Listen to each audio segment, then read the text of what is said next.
Here, I'll give you an example. Rick Mercer is someone that I grew up watching on Canadian TV. I didn't discover until midway through high school that he is in fact gay. And that's not something that even now is widely publicized. And that's because for a long time, he decided not to widely publicize it because he figured it's not relevant to the fact that I'm a TV personality, right?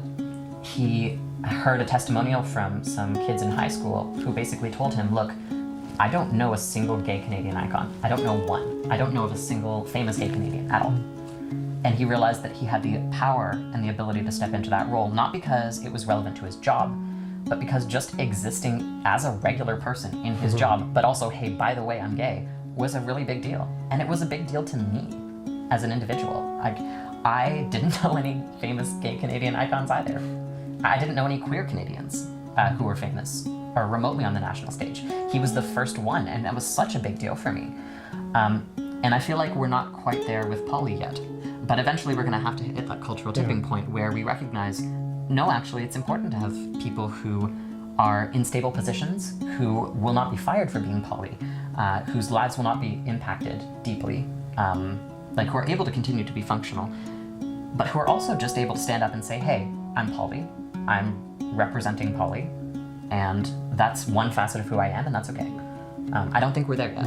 I think similar to kind of like the move towards like gay marriage and stuff like that. Like I think there was a lot of like, you know, stuff about lesbians because lesbians were a safe thing that you could show on TV. And, you know, there was sort of like, you know, that the lesbian gayness didn't frighten the horses. And I think the same idea that if you had like you know, a cis man with multiple cis women, that doesn't frighten the horses. Yes. Like, and that sort of touches into the thing like, oh, that's kind of studly or whatever. The idea of having, say, a woman with two male partners, that was a scarier one.